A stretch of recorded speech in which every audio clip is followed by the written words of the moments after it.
পড়ছিলাম আমার বোবা ফুল, কলমে তৃপ্তি এহসান নওরা, পর্ব সংখ্যা 13।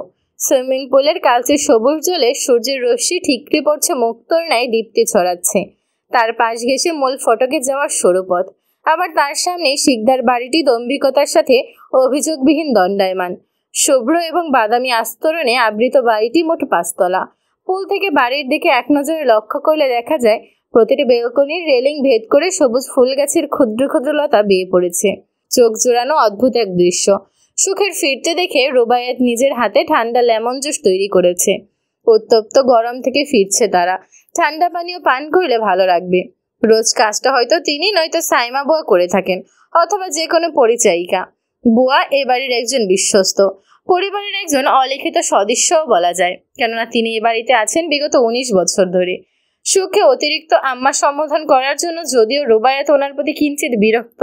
রুবায়েত চান না একমাত্র মেয়েকে তার মতো মমতায় অন্য কেউ সম্বোধন করুক, এতে মনে মনে হিংসে হয়। এই বুঝি মেয়ে তার কাছ থেকে দূরে সরে গেল, কিন্তু তিনি কখনো নিষেধও করেননি। হয়তো বুয়ার আপন কোনো সন্তান নেই বলেই এবারই ছেলে মেয়েদের নিজের ভাবেন। আপন মসজিদে চলার পথে তুরির শব্দ কানে বাজতেই থেমে গিয়েছিল বর্ণর পদযুগল। সজাগ মস্তিষ্কে সেকেন্ড কয়েক স্থির থেকে ভ্রু আড়াআড়ি করে পিছু ঘুরে তাকালো হঠাৎ। সুখ হাস্যরসীন শীতল চোখে তাকিয়ে পরপরই বর্ণকে ডিঙিয়ে যেতে যেতে হাতের ইশারায় বুঝিয়ে দিল একটি বাক্য, আমি মেইড নই। বর্ণর নজর তির্যক হয়, মসৃণ টান টান কপালে ভাঁজ পড়ে। সে ওর সমানে সুখের পাশাপাশি এগিয়ে যেতে যেতে ব্যঙ্গাত্মক সুরে বলল, তাহলে আমায় কি ভেবেছিস? নিজের প্র্যাকটিস সকল কাজ পেছনে ঠেলে তোকে সারা শহর ঘুরিয়ে আনলাম। আমি তোর ড্রাইভার?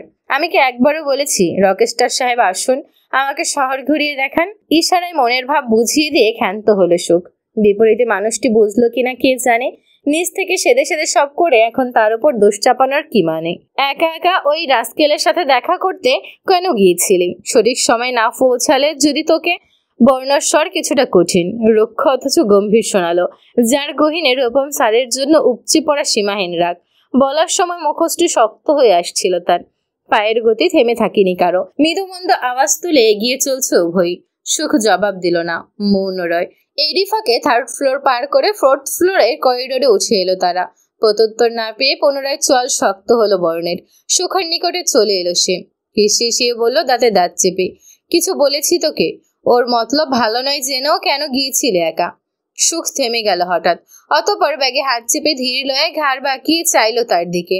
এক বুক সাহস সঞ্চয় করে প্রথমবারের মতো সামনাসামনি দাঁড়িয়ে চোখে চোখ রাখলো। অদ্ভুত ভাবে বর্ণর টের পেল তার বুকটা যেন ধক করে উঠল। চিনচিনে সূক্ষ্ম একটা ব্যথা হানা দিল অন্তপুটে। কিন্তু এর কারণ কি হতে পারে? সুখের নির্লিপ্ততা। সুখ সুযোগ জয়ের সদ্ব্যবহার করতে ভুলল না আজ। বুকের নিঃশব্দ হাহাকার ধামাচাপা দিয়ে বর্ণর নিষ্ঠুর পাষণ্ডের মতো বলা সেদিনের কথা অনুযায়ী হাতের ইশারায় জবাব দিল তাচ্ছিল্য হেসে, আপনিই তো সেদিন বলেছিলেন এই সুখ জন্ম পরিচয়হীন আশ্রিতা, তার কিছু হয়ে গেলে কার কি বা আসে যাবে?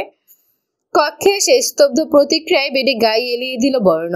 এতক্ষণে তার শাওয়ার সেরে কফি হাতে বেলকনিতে গিটার নিয়ে বসার কথা, অথচ সে করিডোর হতে থমকে আসা পদচ্ছাপে কোনো রকমের রুমে এসে থেমেছে। আনমনা দৃষ্টি, চার দেয়ালের গুমট পরিবেশটা নিতান্তই অসহ্যকর ঠেকছে আচমকাই। বুকের ভেতরটা অস্থির অস্থির লাগছে কেন? বোবা ফুলের কথাটাই এতটা অস্বস্তি বা কেন হচ্ছে? সে তো তাকে ভেঙে চুরে গুড়িয়ে দিতে চেয়েছিল, যেভাবে স্বচ্ছ আয়না অসামান্য আঘাতে ঝরঝর করে ভেঙে চুরমার হয়। অদৃশ্য জখমে ক্ষতবিক্ষত করে দিতে চেয়েছিল তার কোমল হৃদয়। যেন শুধু সে নয়, দ্বিতীয় কাউকেও ভালোবাসি বলতে রুহ কাপের শঙ্কায় দেহ অবশ হয়ে আসে, হৃদয় নিথর হয়ে যায়। সে তো সফল হয়েছিল, সুখের ছোট্ট ভীত হৃদয় খণ্ড বিখণ্ড করে দিতে পেরেছে। তবে আজ ফুলের নির্লিপ্ততা, তাচ্ছিল্য ভরা কথায় তার অন্তর কেন হাঁসফাঁস করছে? ট্রেতে কফি এবং জুস দুটো সাথে নিয়ে এলো সাইমা বুয়া।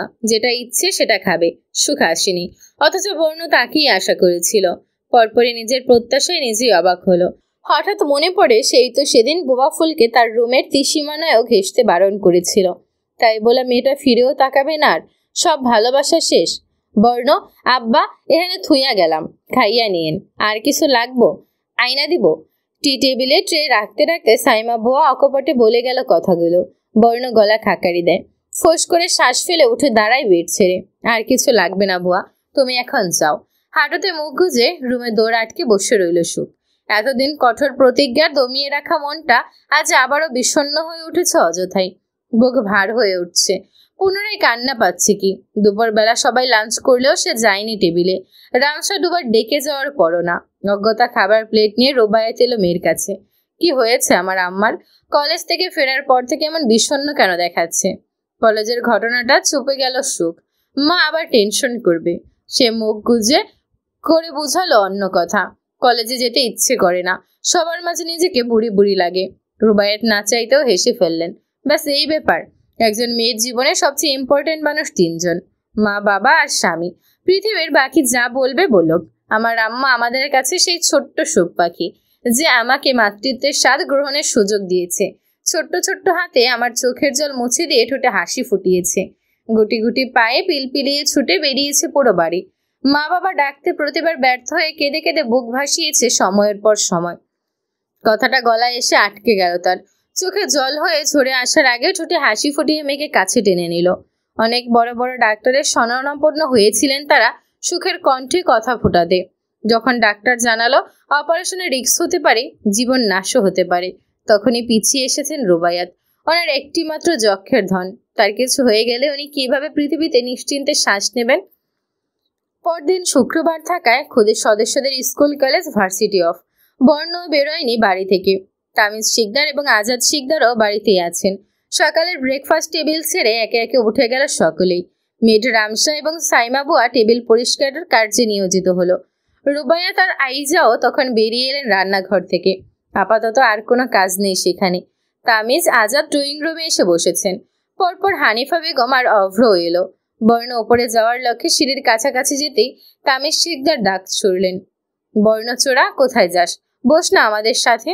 সে থেমে গেল তখনই। অল্পক্ষণ চুপ থেকে পা উল্টো চালিয়ে সবার মাঝে এসে বসলো। পরনে গ্রিন টি শার্ট, হাঁটু পর্যন্ত প্যান্ট, গলায় চেপে আছে হেডফোন। তামিজ শিকদারের সাথে তার গলায় গলায় ভাব। বয়সে বিস্তর ফারাক থাকলেও চাচা ভাতিজা পরস্পরের নিকটের বন্ধু বললেই চলে। বর্ণ এক প্রকার তামিজ শিকদারের নেওয়াটা সেই ছোট থেকেই।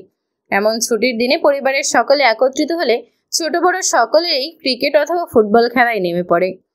ইদানিং যে যার কর্তব্য ব্যস্ততায় অনেকদিন ধরে খেলা হয়ে ওঠে না।